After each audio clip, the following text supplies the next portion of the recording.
Welcome to the Damp Detectives podcast, investigating the causes of and the solutions to damp and mould in your home. Welcome to Damp Detectives. I'm joined as ever by Robert Horn, Managing Director of Damp Detectives. Hello, Robert. Hi, John. And this time we have a special guest. Indoor Air Aware is a not-for-profit education campaign to help families improve their indoors environment. The founder is Lisa Malyon, and she's joining us online, live from Purley in Surrey. Hello, Lisa. Hi, guys. Hello. How are you? Hiya. Lisa, before we start, give us a brief rundown of Indoor Air Aware and what you do for families. Yes, absolutely. So first of all, thank you very much for having me with you today. Pleasure. And my personal journey was actually through adversity. It was awful. So I lived in a rental property which had mould and damp, and then soon after that we bought a house, moved in, and then soon after that, a few weeks later, had a baby. And it was when living in that house that we had a mould and damp problem. We didn't realise at first because it had been painted over and some wardrobes built over it. So we didn't know the problem was there. And then me and my baby daughter became very sick. I was admitted to hospital with pneumonia. And it was only upon realising that actually it was our indoor air environment that made us sick that I thought it was time to help other families to identify that and give them the information they need to avoid it. We've tackled a lot of issues on Damp Detectives, but seeing as we're joined by Lisa for this episode, let's recap some of these points and then tackle some new issues as well. Firstly, I can smell damp. Lisa, what's the angle on that? Yeah, absolutely. So the first thing that people tend to identify is a smell. And what we have to remember is that our nose is it's there to save us. So our olfactory nerve is there to send messages to the brain to say something's not right. So that might be chicken breast having gone off in the fridge. My question to Robert and Damp Detectives is if you can smell what you think is damp, mould, what do you do about it? What's the first thing that you would do? That's a very interesting question. If you're a tenant, as an example, first of all, you'd be telling your landlord, and you'd make a record of emails, etc., and to check to see whether the smell comes and goes or whether it's consistent. Is it linked to the weather? When it's pouring with rain, do you suddenly find you've got that smell? Then you know that there's a leak somewhere, perhaps in guttering, roofing, that sort of thing. If you find that this has now developed and it's consistent, then it's more likely that this would be coming from perhaps a dripping part of the plumbing, or it could be a leaking shower. So you'd start to generally do a small check around showers, kitchens, look behind the fridge. The amazing thing is 9 times out of 10, the back of the fridge gets blocked up and the water, instead of going into a little tray, will pour over the floor and start creating a damp problem. And things like blocked washing machines, anything that is sitting there, a standard problem that you can actually move out and look, let's start with that.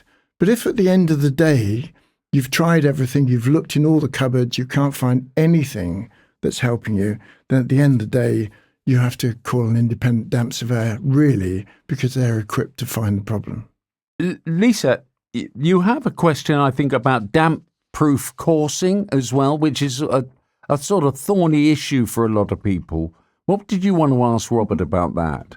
Yeah, so as a mum, and the Facebook group that I run is called Mums versus Mould. So that's designed. It's not just mums. It's anyone that's supporting a mum in dealing with mould at home. And one of the biggest questions that we get on there is about damp-proof coursing. So where they'll, let's say, buy a house and they move in and there's a mould problem in a front room. They'll have a damp advisor come and take a look, stick a monitor on a wall and say, oh, yes, love, what you need is a damp-proof coursing solution. And that's going to cost you a couple of grand. And that actually happened to me when we moved into this house. I spend a lot of time on LinkedIn with experts. And what I'm told is there's not actually any such thing as rising damp, and that chemical damp-proof injections are really just snake oil.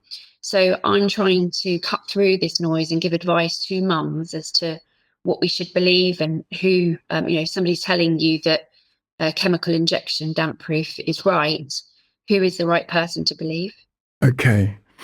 What's your take on that then, Robert? Well, this is you've actually just you hit the nail on the head. There's been a great deal of debate about, is there such a thing as a rising damp?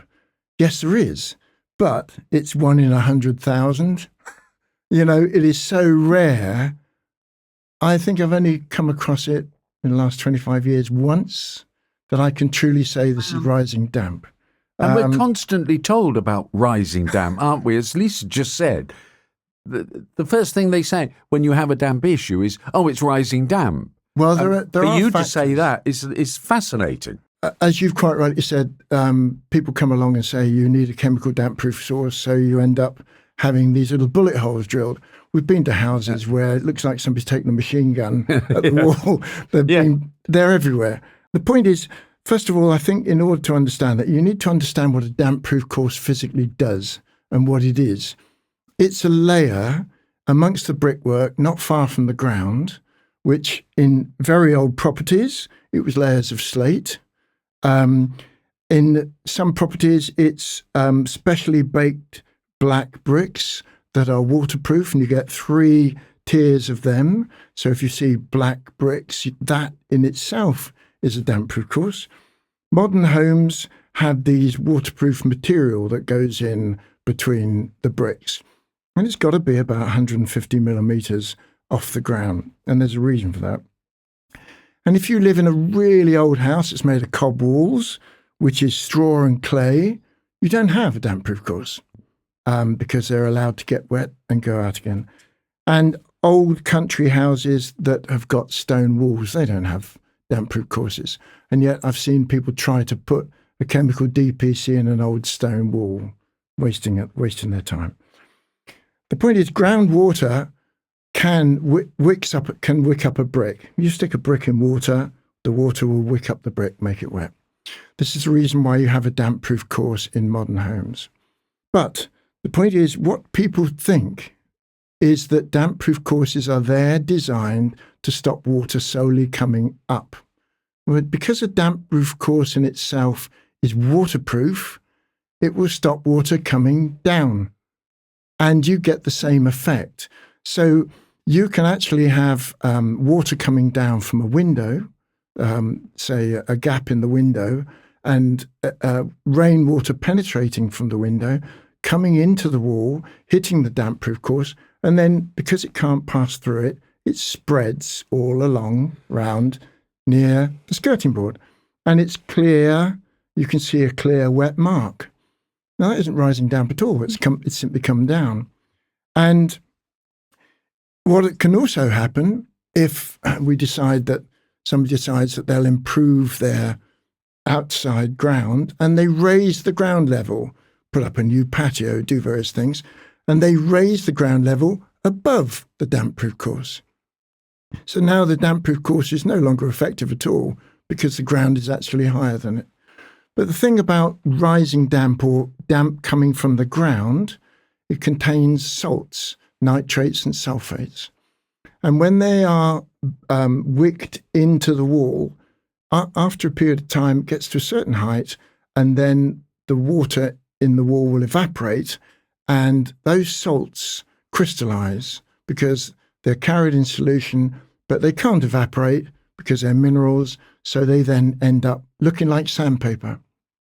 And that is quite, if you've got that kind of thing, you might have rising damp, but a very easy test will test to see if there are any salts in it or not.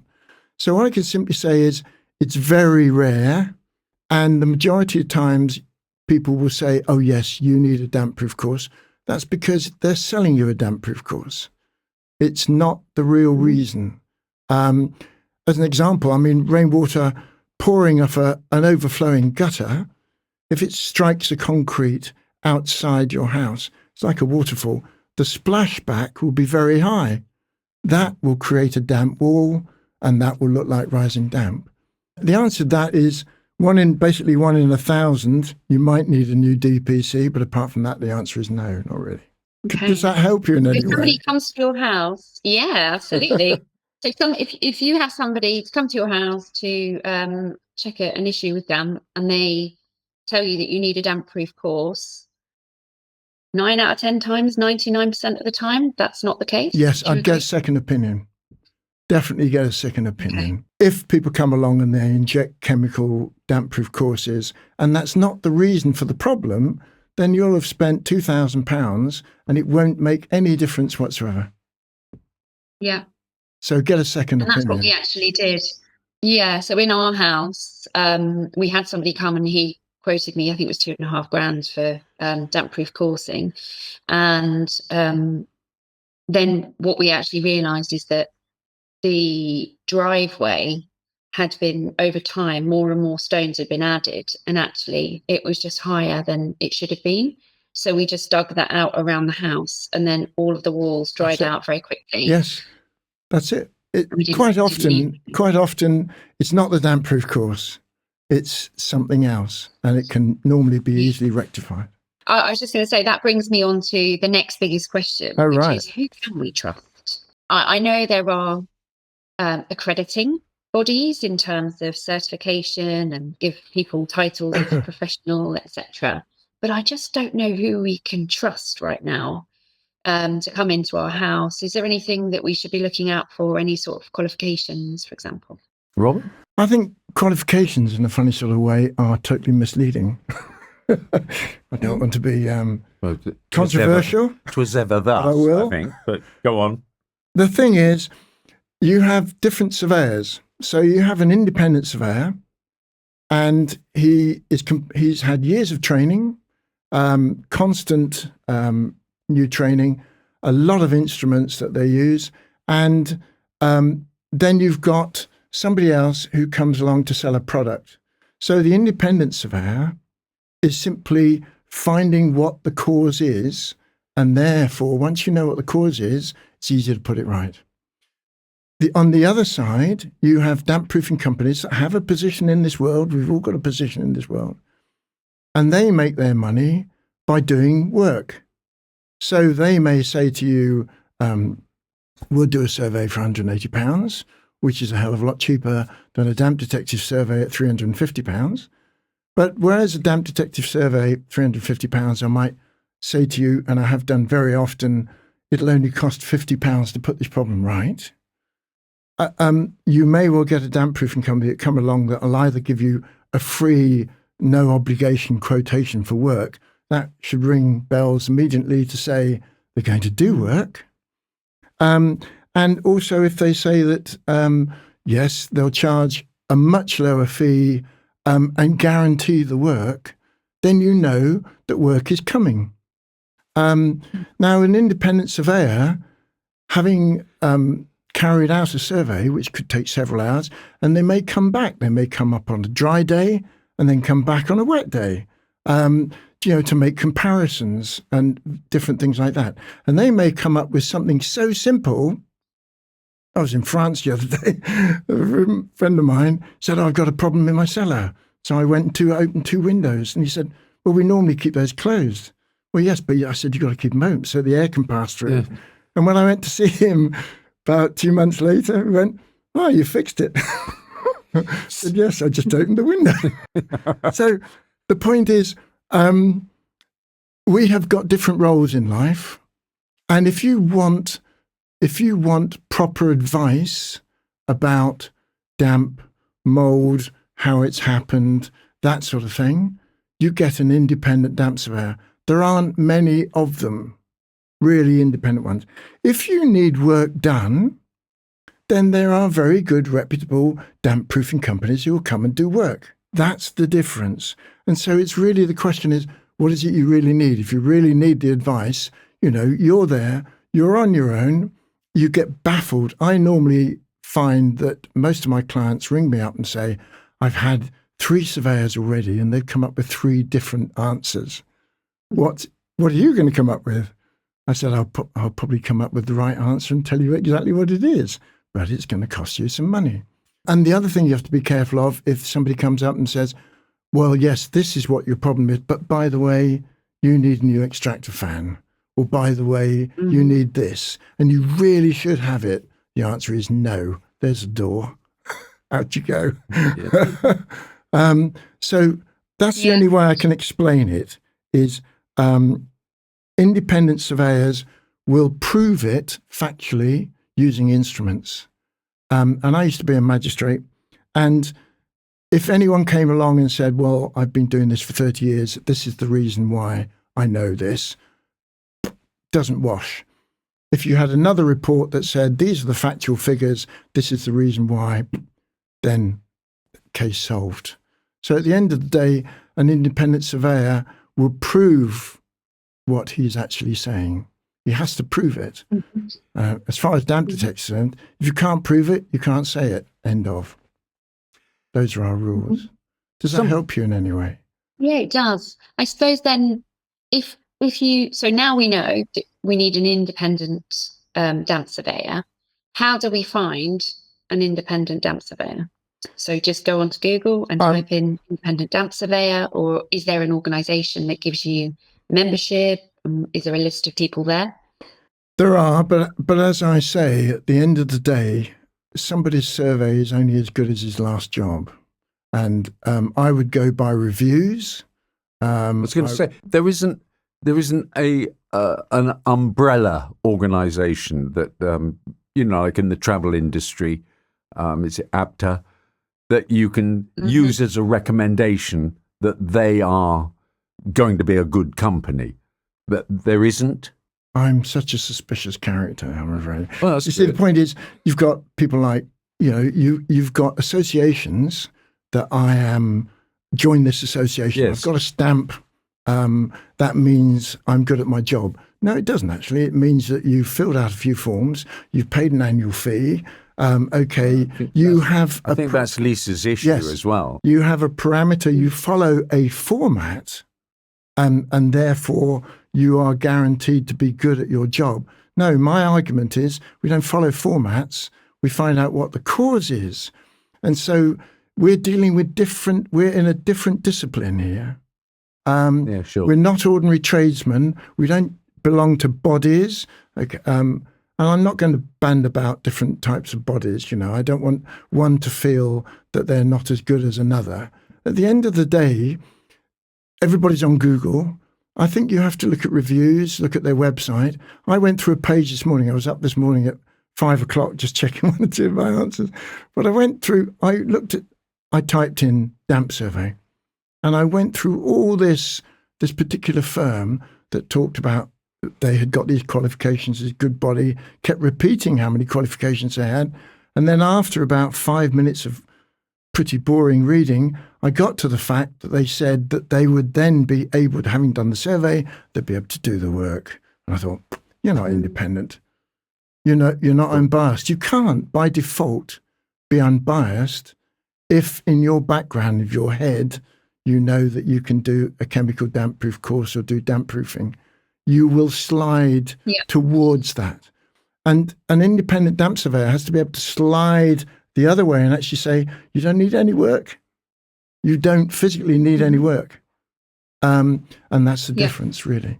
Just to put it into context then, what percentage of damp experts are independent versus trying to sell you something?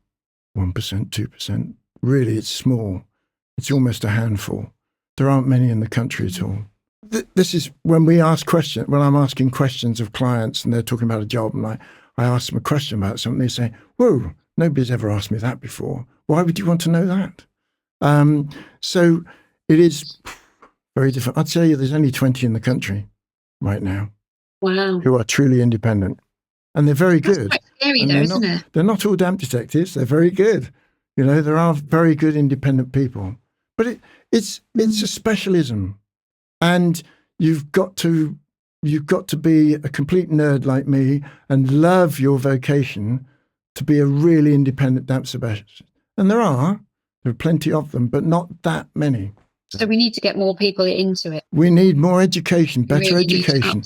I've actually had people apply to be damp detective surveyors who have come from companies who are disillusioned with what they're doing because they're saying, we're not really doing a survey, we're simply promoting a business. and that's the problem.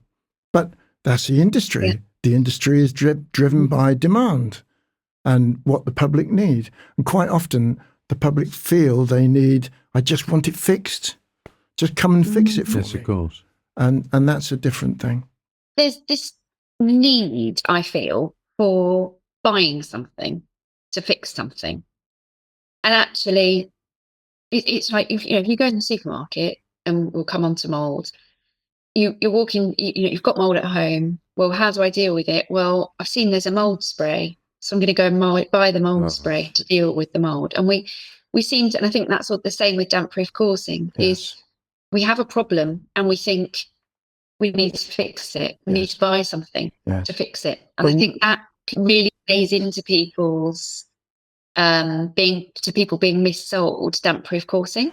We pick up a phone. I want something. Uber or somebody will, 10 minutes later, there they are. It's produced. And we've now developed this think. We've got to think more like farmers, I'm afraid. If you've got a problem, you analyze it, get it analyzed, you can sort it. And most of the mold problems, and we'll probably talk about this in a different question, is you may fix it, but if you've got a stinking wet house because you've had a leak for a long time, you haven't fixed it. The product hasn't fixed it. You've now got to dry it. You've now got to do all sorts of things. We've got to get out of our instantaneous fix and realize that we simply work with nature. At the end of the day, we understand how nature works. Nature makes it wet. Nature will make it dry again.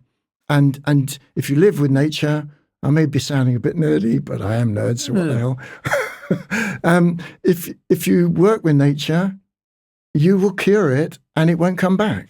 But if you try and fight nature, then it simply comes back. So if you accept that, as we know, damp and mould are two entirely different things, what do you, as a lay person, what do you hit first, or what do you try and fix first?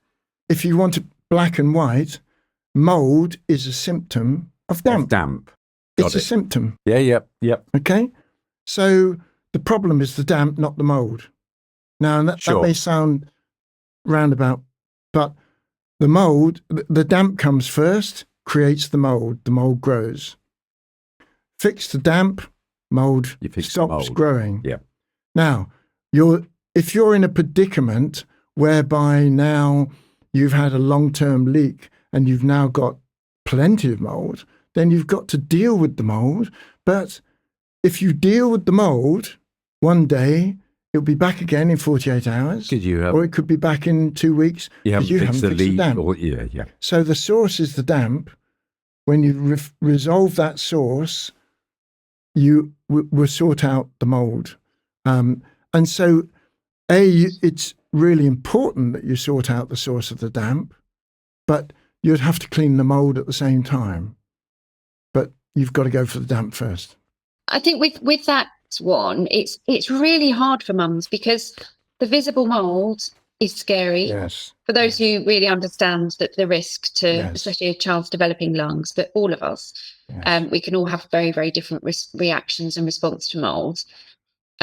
So they'll see the mould, and the first thing is, I want to get rid of that. So they'll go and buy a spray or whatever. But then once it's gone, then it's the cost then to remediate properly, to understand what's going on, what caused it. Sometimes that remediation might not be costly.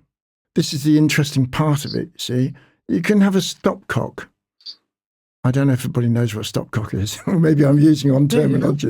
No. Okay, stops the water coming into the house. Yeah, we all know what that is. Okay, great.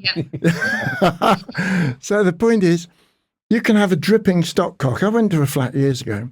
Dripping stopcock. The whole flat was soaking wet. And I was opening cupboards looking to find out where it was. And there was a dripping stopcock. Drip, drip, drip. Now, one drip every second produces 400 litres of water a month. That's a bathful. Yeah. So every month, a bath of water is being dumped into the concrete floor. And this had been soaked. So fixing it, all he had to do was go to B&Q, get a spanner and another stopcock, and he fixed it in half an hour. That was not a costly fix. The next problem, okay, he had to dry it, so I advised him how to dry it. But so for my fee, it only cost him about £25 to go and get a stopcock and put it in. And then thereafter, he was drying the flat. So I know that I think some people have a fear that the moment you pull a professional in to start giving you advice, it's going to cost. He will be recommending things that will cost a lot of money. And I have been asked before by people saying, well, I've already been quoted this much. I've been quoted 10,000 to do this. They're going to lift this up, do that. Why should I pay you? Because you're going to say the same thing. No, I'm not. But this is what I think is the fundamental fear that people have, because they haven't got the support. They haven't got the support. We're on the end of a phone. You can ring us up anytime you like to get free advice. You know, the support is there. And they worry about the fact that the moment they introduce a professional, bill for £10,000. Well, it goes back to what Lisa was saying. It's who can you trust? Who do you trust? We don't know. Yes. And Lisa's followers don't know what works, what doesn't. So you have to take this advice on their terms. Yes. And it could be usually £2,000, £1,000, £3,000. Yes. But you just don't know whether that is the correct solution to the problem. Yeah. And it's finding that way to find the right answer. That's very true. And also, if you're a tenant and your landlord says, oh, you've had a leak, okay, and you say, right, all you've got to do now is I'll give you a dehumidifier and that will fix it. Rubbish. We've been led to believe that's the magic very wand. common. Yeah. It is, isn't it? A domestic dehumidifier will not dry your house. Get a humidifier, dehumidifier, and there's thousands on the market, and you don't know, do you, Lisa? No, and I've had lots of examples. So the main cohort of people that I work with is where there's either very sick children or adults. Right. So they'll come to me and they'll say, right, so here we are, we're in this very mouldy home, or it feels, the floors are wet, so there's no visible mould, but the floors are wet, something's not right. And I've had examples of housing associations and councils where they've actually rented a dehumidifier from, one of these tall hire type some places. great big yellow thing or something. They're useless. They're absolutely useless. Thing. They really are. But also they've been used in somebody else's flood situation. So everything that's gone into them, of course, they have an exhaust, and that's then going to be passed into the next house. You've got a point on this, haven't you? Yes. I used to have a drying company. We used to deal with fires and floods and things. And after every job, the unit would come back to us and we would strip it down, clean it, and then put it back together again for the next job. You quite rightly say, I actually, that any dehumidifier, if it's not cleaned regularly, it generates fluff and stuff, gets into the coils, and that's where the mould grows, and it starts pumping out mycotoxins. It starts pumping out mould. And I did a survey for an elderly couple where they rang me and they told me that they got this terrible smell of mould. They had their dehumidifier, terrible smell of mould. Could I come and resolve it? Walked in. The smell was so strong, made me woozy after about 3 or 4 minutes. I picked up the dehumidifier and I took it out. It was the dehumidifier was causing the mould. And so these dehumidifiers, they're refrigerant dehumidifiers, they are designed to remove the moisture out of the air, and the majority of the moisture they remove is the moisture that we've created by being alive. They're not being effective at all in actually drying the property. And so a dehumidifier on its own does nothing. You need air movers, you need all sorts of things. And so at the end of the day, it's more effective. And you promote, I call it dumping air, but you promote sort of the purging of air twice a day. Yeah. You can actually dry a house. I've done this with floods when there were no dehumidifiers around. They all rented out. You can actually dry a house from soaking wet to bone dry in a month by purging the air 2 or 3 times a day. By actually, with the warm air brings the moisture into it, the warm house brings the moisture into the air, and you dump it, and then you shut the windows again, and you dump it, and you keep doing that.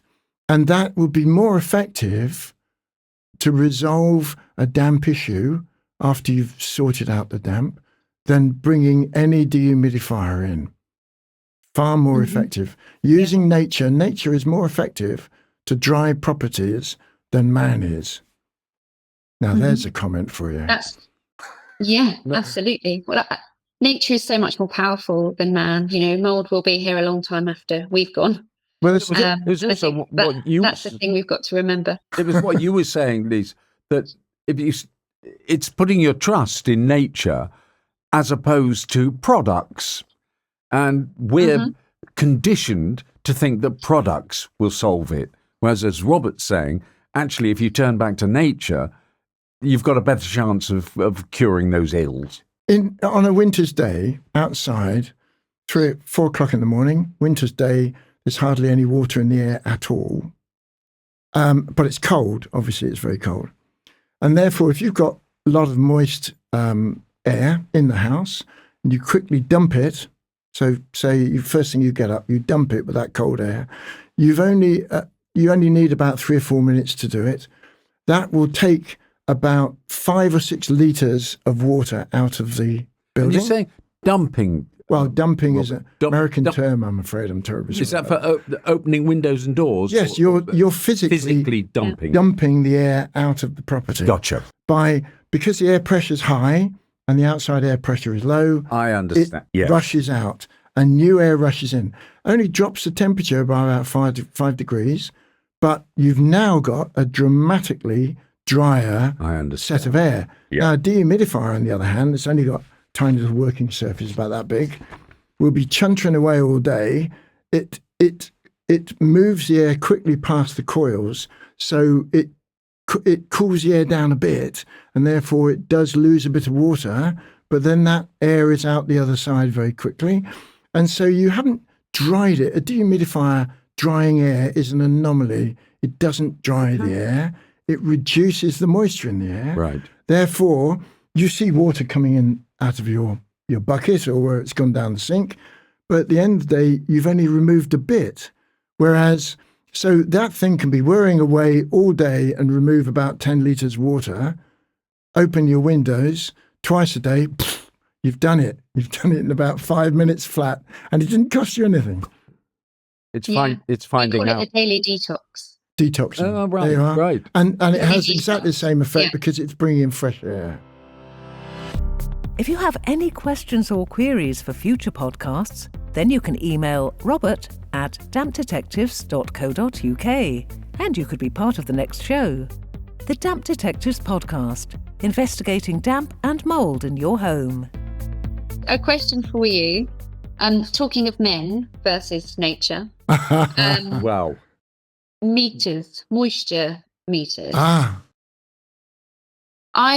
Here's an example. So I've seen so many people use moisture meters wrong. So where they think they're doing the right thing, they're holding it. They're either using the wrong moisture meter, they're using the right moisture meter, but it's on the wrong setting. It says pinless on the screen, and they're shoving pins in concrete. And it just seems to me like these machines are almost like, you're giving a fake ambulance driver an ambulance to drive. They're driving around with these machines that are going to determine your health, and actually they don't know how to use them. Be good just to get your view on that. You're absolutely right, actually, and it's an interesting point of view. I don't want to upset many people, but I'm just going to. Anyone who walks around a house with 1 meter looking for damp is not serious about actually finding damp, because a meter is simply an aid to help you do something. This is the meter that works up here. And the point is, you can stone walls, plasterboard walls that have got aluminium backing behind them, they all give false readings. They'll all give false readings.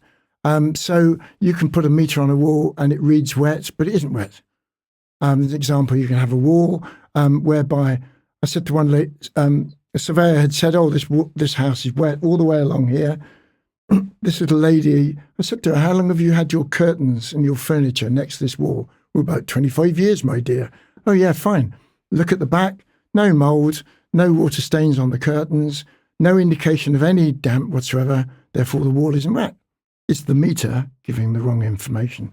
Now, just an example. I was going to say, so you need different meters. Different meters for different things. Different structures. But at the same time, those meters are an advisory. You're using your brain to understand with the meter. You need to know whether the meter is going to give you the correct signal or the wrong signal. Now, as an example, I use this is a thermometer taking temperatures of walls. It's also a hygrometer.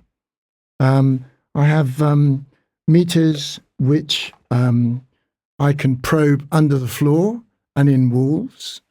I can take readings of concrete. These are accurate readings on concrete and brick. And then I've got a separate one, accurate readings on wood. Now, if you have 1 meter, it's only going to give you an accurate reading in one discipline. Yeah. And they're all based on a wood reading. So if you put them on wood, they read absolutely accurate. If you put them on walls, they'll give you a sort of kind of guess. This is kind of slightly wet. So if this one... Which you could actually find out using your eyes. You could do, really. Yeah. But if this one says it's kind of slightly wet, then I use this one to accurately tell me how much moisture is physically in the wall. Is it wet or not really wet? And thermal imaging cameras to give you an indication of whether there are other things in the wall, and cameras so that we can look inside the flooring, inside the walls themselves. This is a drone, so we can check chimneys. So at the end of the day, if you're serious about finding the cause of a problem, you can't do it with 1 meter. And also, you have to understand the limitations of what that meter physically does. Yeah. When I was in the Merchant Navy, one thing I learned very quickly was radar does not pick up wooden Chinese junks. And the number of times I almost walloped one in the middle of the night because they didn't come up on radar and they didn't have any lights was they don't know how close they came to it. So it's every meter has its use and its limitation.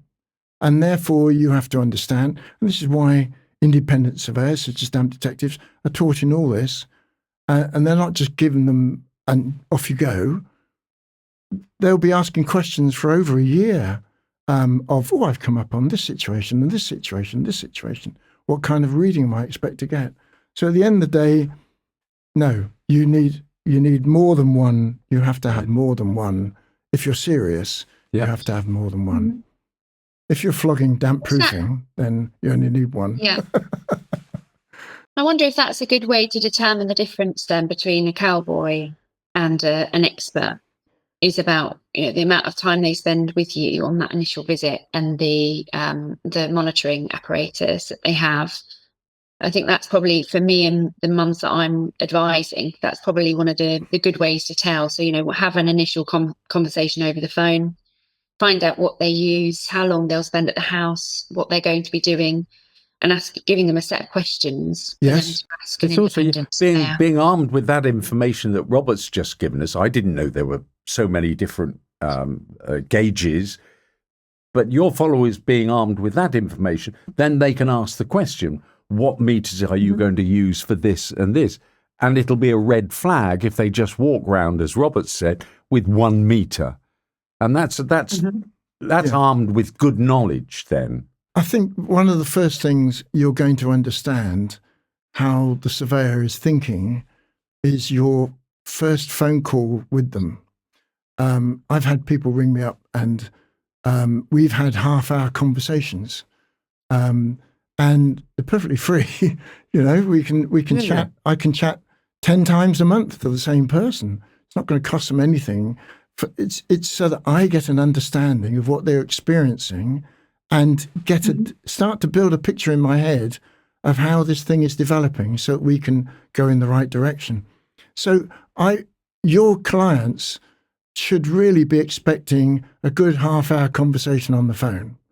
If they get a 10-minute conversation, yes, we'll be round. Yeah, this is what the price is. A surveyor will be round tomorrow morning. His name is Joe. They're not going to be looking at it in the same depth. And the point is, I wouldn't quite go the same way as calling him a cowboy. But what I would be saying is it's their level of understanding and their level of education in what they're physically doing.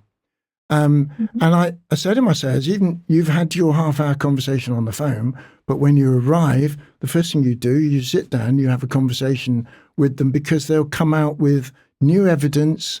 They've had time to think about it. Yeah. They'll come out. Quite often, the client tells you what the problem is because they've been there watching it. Yeah. And ladies look at things in a different way to blokes. If you say to a bloke, what's the problem? I got damp. That's the end of it. Yeah. Whereas a lady would be going, I can smell the clothes. My clothes are feeling damp. The bedding there's this air about it. This wall feels colder than the other parts. This room is colder than the other rooms. So and they build an entire picture. Yeah. And by that way, you understand, is this a weather pattern? Is this a block of flats? Is this coming from above? Yeah. You look at things in a completely different way.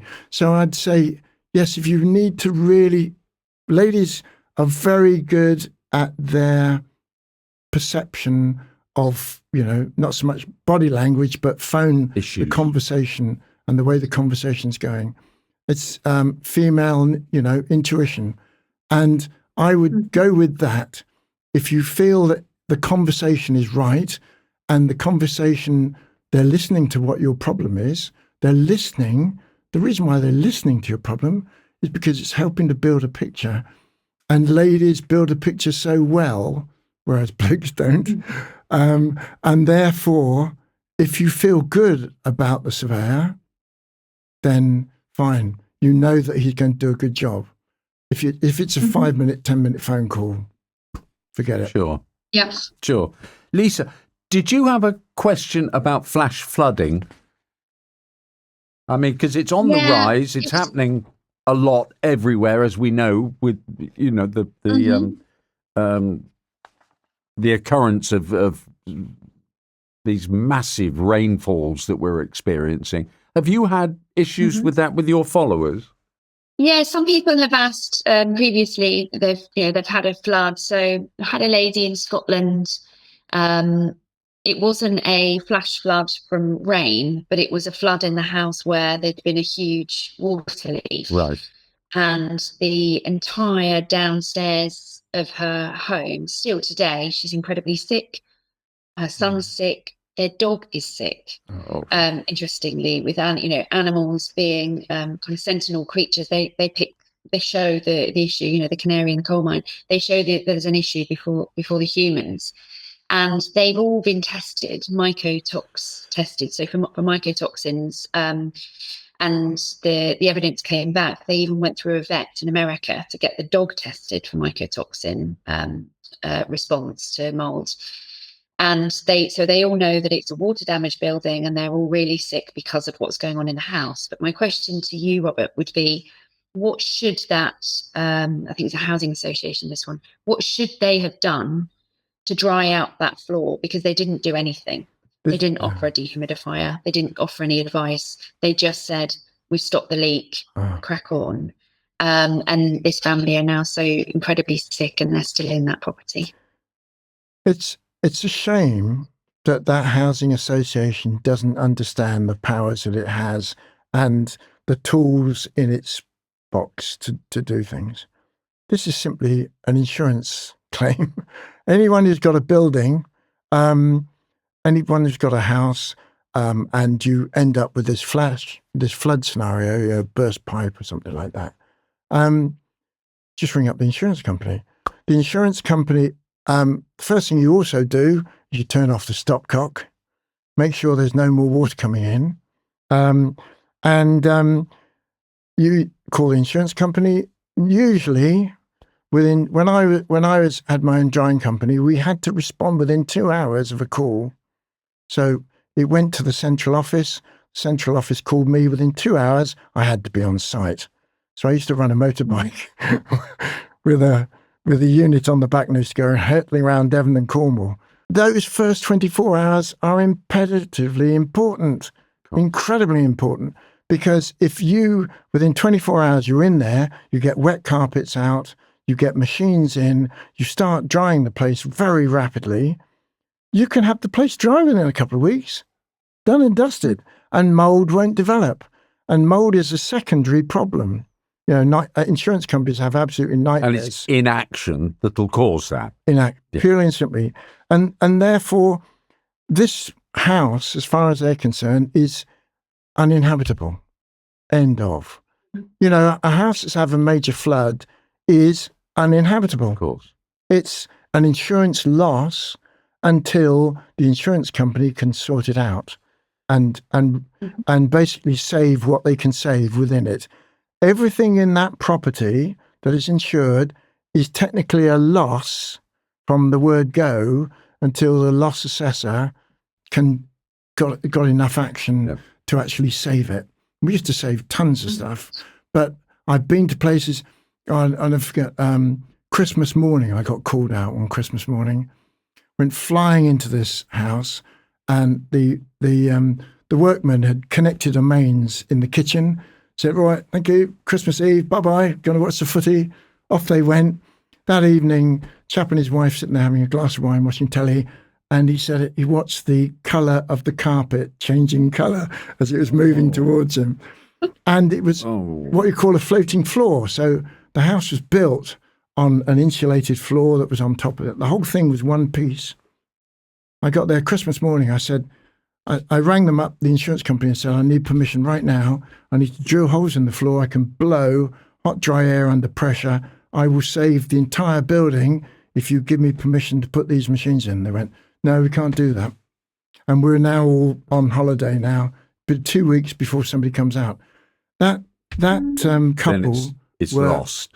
But that couple were out of their house for 4 months. Oh. And the whole of the inside... kitchen, everything was ripped out, destroyed, completely rebuilt. Now, and so at the end of the day, could have been saved. The whole thing about floods is rapid response, and if you do it quickly, those big clumpy bait machines you're talking about only work on day one of a major flood because the air is soaking wet. Yeah. And so they then take masses of water out, but by day two, the air has got a bit drier, their efficiency drops, the air's got drier. By day three, they're useless. Yeah. They're whirring away, doing absolutely nothing, just every now and then a little trickle, and you need different machines. So it's most unfortunate that it's simply that particular housing association not having the knowledge, It's just so sad. It could be easily resolved. And if housing associations ever see this podcast, I hope they realise that that's all they've got to do is get the insurance in, who will bring in professional people who will sort it out very quickly, and they issue a drying certificate. Save a great deal of expense in the process. Yes, but it's also the stress, huge amount of stress to the family. But from a housing association point of view, their little eyes are going to light up when you're giving them information that would tell them how to save money. Yeah. It's, absolute thousands. It's simple. But it's the cost to society as well. Because you've got, so in this case, they've not dried out the floor. They've left this poor family in that situation. So mum, therefore, can no longer work. Son doesn't go, he's not in full-time education because he's sick. We've therefore lost two people from the workforce, the economy. And that's, the housing associations are just wasting money, which we as the taxpayer are paying then to keep people sick. And it just seems that there's just this complete disconnect with the macroeconomies of a healthy home. Well, of course, yes, because at the end of the day, they're now patients in the NHS. They're being treated. That then clogs up the hospitals. The whole thing just rolls on and on and on. Ghastly ripple effect. It is. From one issue, Yeah. then becomes multiple issues, as Lisa's just said, that run through the family and society generally. Oh, totally. Was this flood when they were there, or were they out of the property when it happened? What they were in? They were there, so they were in the property, and I believe there were 2 big burst pipes. Right. And it went through the entire kitchen and lounge, Yes. which is obviously where it's just the 2 rooms downstairs where they spend most of their time. And then the council came out, stopped the leak, and then left, and that was it. Oh God. And I'd like to knock a few heads air together. testing. Sad. Yeah, Really yeah, sad. we've got air monitoring there at the moment, which is going to give us a much better picture of. But it can still be saved. You see, the point is it a flat or a house? Sorry. Is it a flat? It's a house. Right. 2 up, 2 down. 2 up, 2 down. Okay. By using one of the rooms and isolating one of the rooms in that house, has it got a concrete floor throughout the base? The ground floor is concrete. Okay. You can put in a special machine that would basically, you've probably got 200 to 300 litres of water still sitting in that house. You can actually rig up a special machine in one of those rooms. You seal the room, and that machine will only take 15 litres a day out of the concrete. You can't get concrete to release the water quickly, but you can draw it out 15 litres a day. And let's say there's 300 litres, an example. That means basically it's going to take you 20 days to actually dry that property. Now, it will gradually, it will make the air better for them because it dries the air as it's doing it. But you have to put a skin over the concrete so you're just dealing with the concrete. But the point is, you'll be able to pull out 15 litres a day in this present position, which is not ideal at all. They're still in the building. You can still do it with them in the building, and within 2 to 3 weeks, that house will be dry. It's still dryable. And these little machines are not very big. You can rent them for about 15 to 20 pounds a day. They're professional machines. They're made in Sweden, who are very good at this kind of thing. I used to buy only their machines. They're brilliant. But these machines are professional machines. You can't go to the local hire place and hire one. But they can be hired. It can be resolved. And again, if you're still on that case, we can come and advise you about it. It's not a problem. Sorry. Yeah. You can say so.